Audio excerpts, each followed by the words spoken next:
People, what up? Today is day 28. I'm in my last days with DeeJay before I find another character to play with.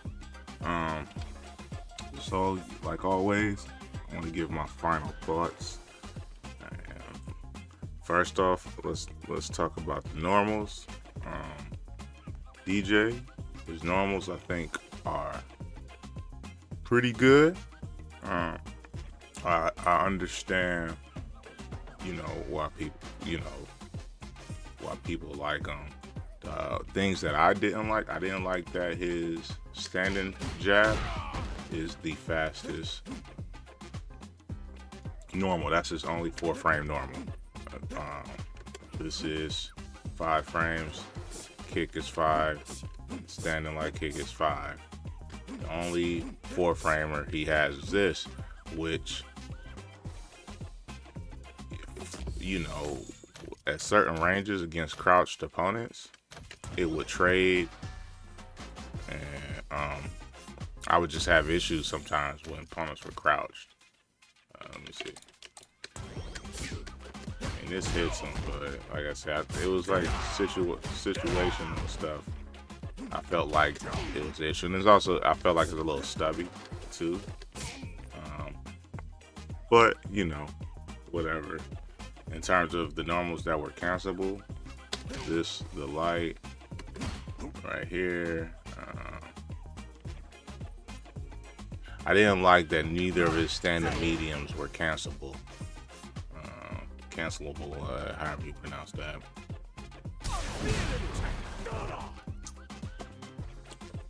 That was a little annoying. And I don't know, coming from Geek, I wasn't drive rushing a lot, but I feel like to be successful with DeeJay, you have to drive rush a lot. So, if you like drive rushing, but for me it wasn't a thing. I think it's important to be able to confirm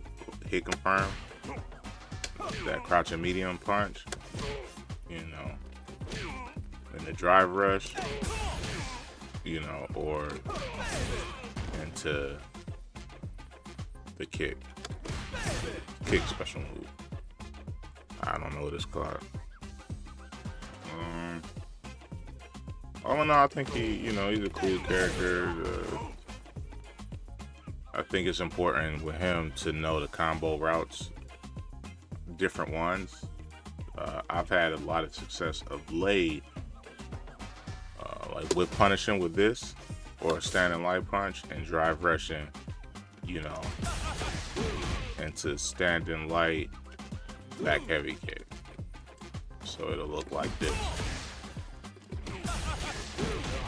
And then from there, you got all your options. You can go to the OD sway, you can go to the kick, you can go straight to level 1, 2, or 3 off of this back heavy kick. This is very powerful, so getting used to knowing how to use this and the spacing. I think there's other options for this as well that I didn't, because obviously this is an anti-air as well. But like, I think you can kind of like clip some stuff just because of the angle. People are just mashing buttons. But you have to be really close. This has been a good one. I like this a lot for whip punishing as well. Some setups are just it's not cancelable, so people will DI it if you get too comfortable using it. This I like also for like, I might do something like, or what was I doing? Oh, so something like this. I'll backdash, wait for the button, and whip punish the button. The button or the grab. Typically, you'll see it's either gonna be a button or a grab. Sometimes they neutral jump. Sometimes I walk back, and then that's information. But a lot of times, button or grab. So then I just backdash. Whiff punch. Only thing I don't like is crouching opponents from that distance. It whiffs. And if they're standing and you're that far away, you can't cancel it. You can only cancel it when you're close. But like from here, you can't do it. You see he doesn't turn red. It's just a head. I mean, it's pretty safe. Let me see if I can turn that off.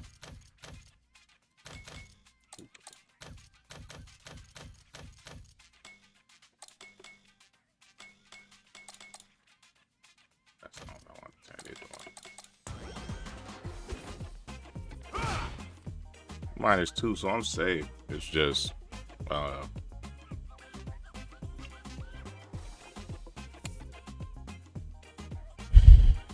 you know, and there's nothing you can do. I feel like sometimes I'll get people catch me with like the crouching kicks or sweeps,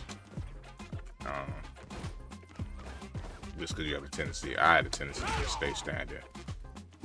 Because it almost looks like you're far enough away to not get hit, but some people's normals moving forward in ways where you'll get hit. These, I thought they would be very powerful. I think that I just am not adept at the fireball game, because I was finding myself, well, you know, when I was playing other people, it felt like this was unbeatable, you know. But playing against them, people playing with DeeJay against other people, I get jumped in all the time. They jump in on me when I do this. It takes a long time for it to recover. And I get crazy damage punished because I threw these.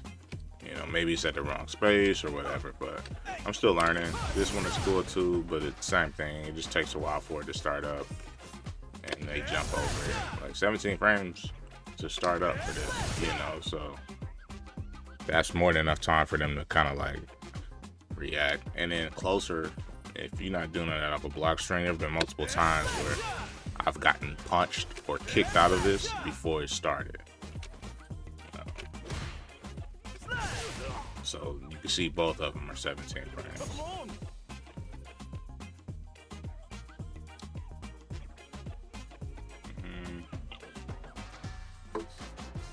It's level 1.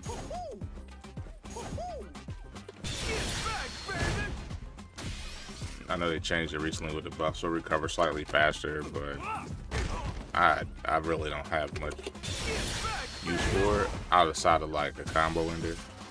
You know, where I don't necessarily want to burn meter anymore. Maybe do something like that. Especially if I'm in a corner, because it does push them back pretty far. And maybe I don't want to spend level 2, even if I have it, or level 3. I can just, you know, I get a quick, you know, and just, if I get a little quick hit in the corner.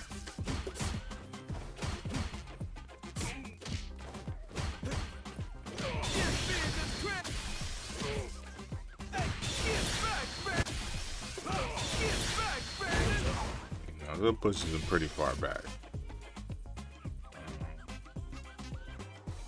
Level 2 took some time to learn.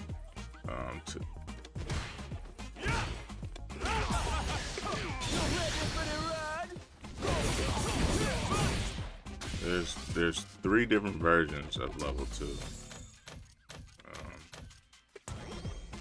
I primarily just use the heavy one. I guess you could use the medium as well. The only time I use the light version or the medium level 2 was on accident. I hit it was the wrong input. I haven't found a reason to use, I guess, level 1, level 2, if you use the light version of level 2, it's a little bit more reliable in terms of not having to drop it. So, you know, if I'm just like, I need to get through a fireball or something, and I know I'm close, and I don't want to worry about dropping it, I'll just use the light version. But typically, for ending combos and stuff, I've been using the heavy version. The downside, as you can see, is that you sacrifice the damage if you can't keep the rhythm or whatever. Typically, I get it. I've been getting it as of late, but now that I'm trying to show y'all, I'm not getting it.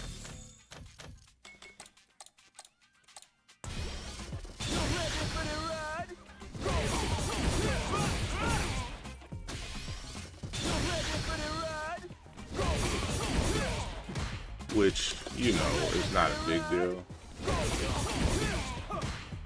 but it's one of the things where you always have to, you know, the thing I know is anything that can't go wrong will go wrong. So, you know, you're playing, you in a match, you got your link to level 2, it's your chance to kill, and you drop your shit, you don't get the kill, and then you lose. So I don't know if I necessarily like characters that have to deal with this sort of stuff. While it may be powerful, because you have two different versions. I'm trying to do them.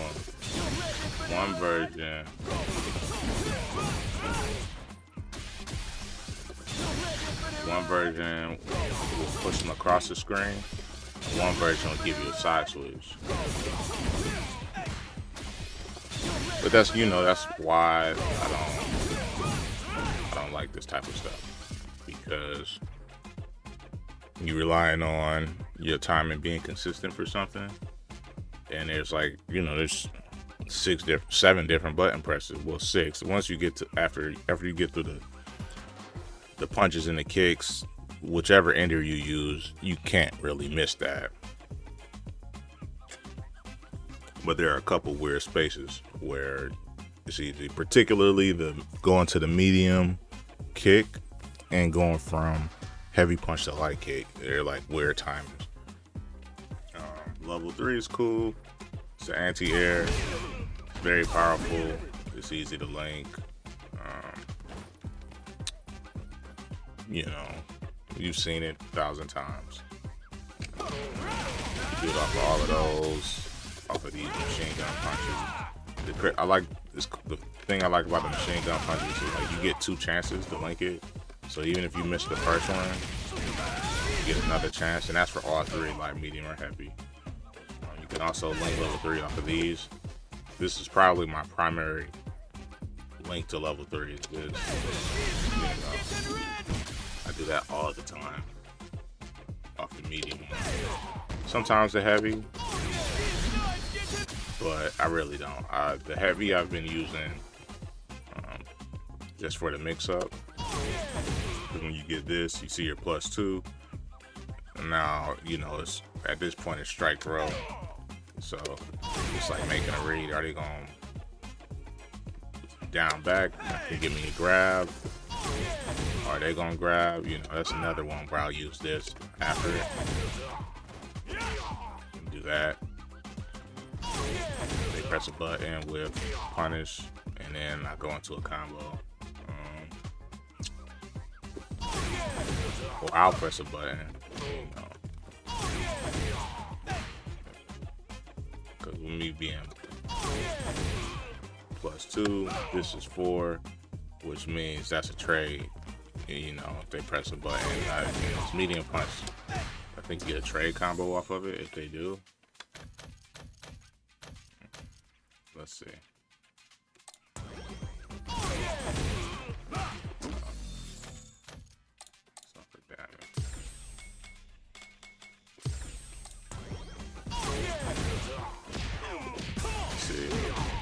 You can literally do it again, you know. So at this point, you know, it's just more about how you want to manage the meter.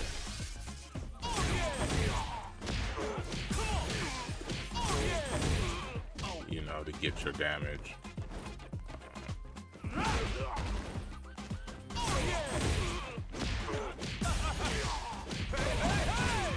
Corner carry, you just, you know, situational stuff.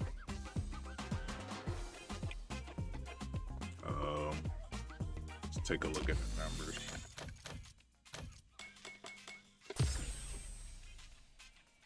matchups, I should say.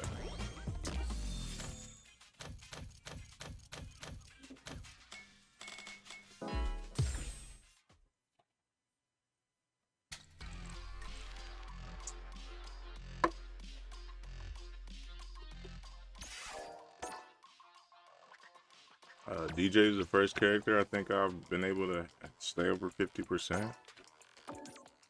Really, the first character I've been over 45%, to be honest with you. Take a look. 45, 43. Geef was over 45. Kim was over 45. Blanca 47, I think. That was just Blanca. But so, you know, 51% with him. I'm about 100 matches, around 100 matches away from my 1500 goal. So you know,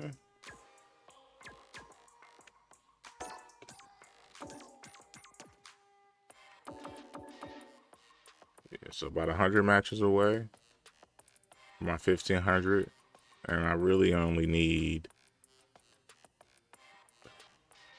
about 44 more wins to ensure that I'll have at least a 50% win percentage once I get to 1500 wins. Somebody brought up a good point. It's like, you know, it's really about who you playing. And with that being said, my MR mostly for DeeJay has been between 1400 and 1500. Typically, my MR with characters has been between, you know, 1325 and 1400. So I do feel like I'm getting better at the game. But DeeJay is also a strong character, so it's really hard to quantify. I really, you know, I think I'll really know when I move on to another character. But you know, I think my defense has improved. My understanding of the game has improved, and you know, certain characters don't really cause me issues because I've played them. I know a lot of like what their mix-ups are and typical things they want to go for, so I don't have issues. Like Kimberly, for example. I don't really have any issue no matter who I play with. I just know what she wants to do. It's so straightforward that, you know, I can almost avoid. You can't avoid all of them, but I can avoid a lot of the fit. So unless I get like out neutral, like there are times where obviously, you know, they're better players. They'll just outplay me. But if I can out neutral, you know, if I could win in neutral against them, the mix-ups and the guesses are easy to avoid. I can stay out of those 50-50 situations. Looking at the players, Akuma, we'll start with the top, I guess. The Shoto, Ryu, 50-50. Yeah, I was doing better against him, but it's funny that he's the most played against character besides Akuma. I hate playing against Ryu, bro. He's just, people play, I don't know, people play lame with him, you know, where they almost don't move at all, very passive, and wait till you get into like strike range, and then they just stand a heavy punch, jump in, crouching, jump in medium kick, crouching medium kick, standing heavy punch. Or another thing they like to do is the jump in medium kick, standing medium punch, forward heavy punch, grab, with punch, grab, like frame kill, grab, and like just that strike throw sequence. Just, I don't know, it just causes me issues. I think the key to that is just, you know, anti-airing early and not letting them get that sequence started. Akuma is new, but he's very powerful, so I've been getting caught by all his little gimmicks and shit. But I think once I get used to playing him, I'll be able to be more successful. But, you know, he's pretty powerful. Ken, I've just been smacking him up. Same for Ed. The Geef matchup has been pretty tough for DeeJay. And when I played Geef, I felt like DeeJay was pretty easy. You know, so now playing DeeJay, I kind of see both sides. Let's go back to Geef. Put it on total. What was I doing against him? It's over 50%. You know, I didn't play him a lot though, but I really didn't have. I felt like I didn't have too many issues. I kind of at this point, anybody I could win over 50%. You know, I'm feeling pretty confident that you can do even better against them.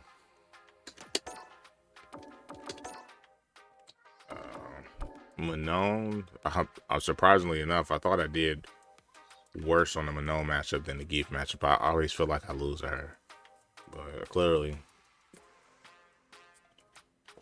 it's like percent or two better.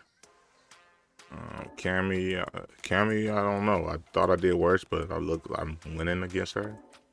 Jamie wasn't a tough matchup. Aki's a tough one, man. You know, I don't know if that hit. I don't trust that win percentage.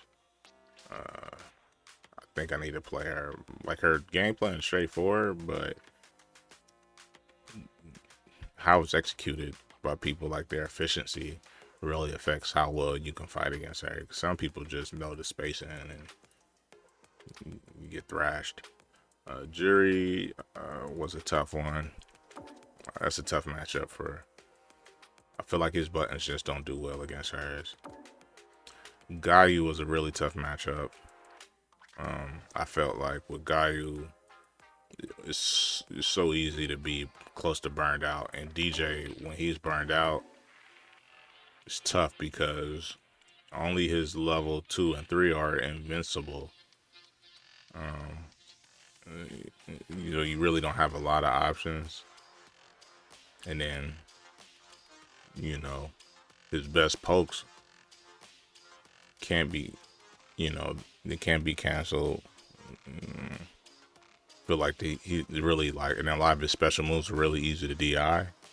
So, you know, I don't know, but just playing Gayu, I just get burned out super fast. I've been working on it. Marissa is probably the toughest matchup for me with DeeJay. Her buttons just do really well against him.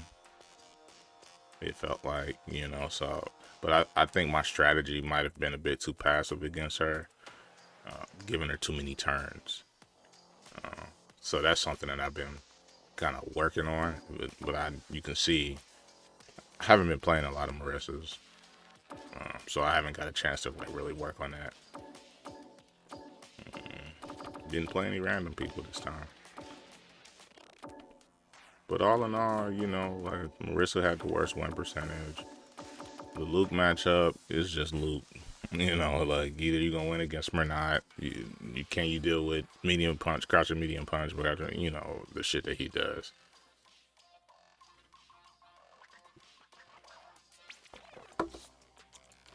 That's why I think it's 50-50. JP wasn't that bad. Rashid. I didn't mind the E Honda matchup. I guess, you know, having a fireball. I didn't like playing E Honda with Geef, so I'm kind of scarred from that. Because you had the perfect parry, the shit. You know, with DeeJay, I can throw fireballs and kind of limit the headbutts, and only have to worry about butts. You know, perfect parry and butt slam.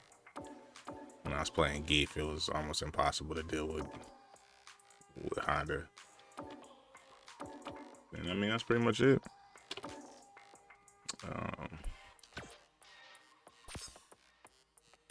I think DeeJay definitely has a lot of, you know, good tools.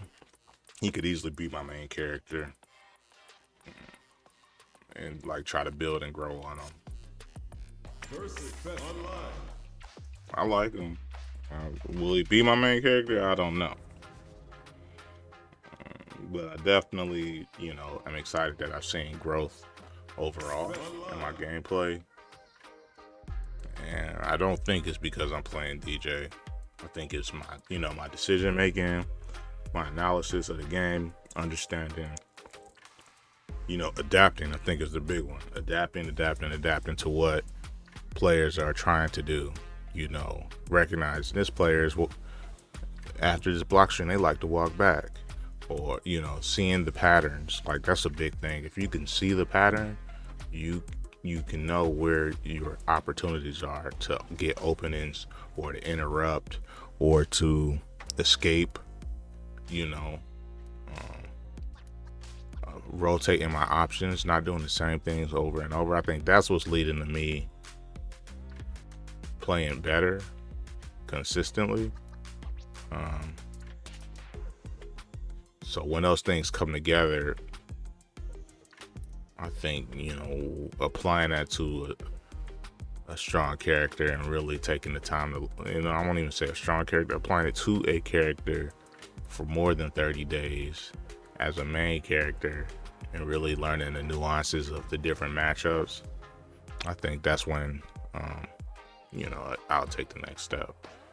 But, you know, for 30 days, I think, you know, what I'm learning and where I'm at, I think, you know, at a certain point, no matter who I pick, I'll be able to fight over a certain range. I don't think I'm going to be like the random master, because I can't remember all them fucking movesets and sequences and shit like that, but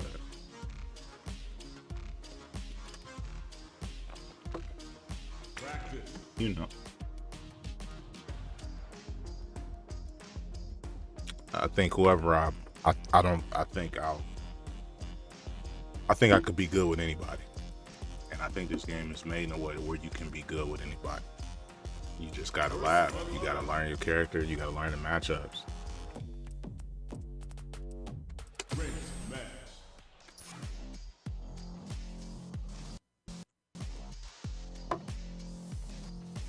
Here comes a new challenger.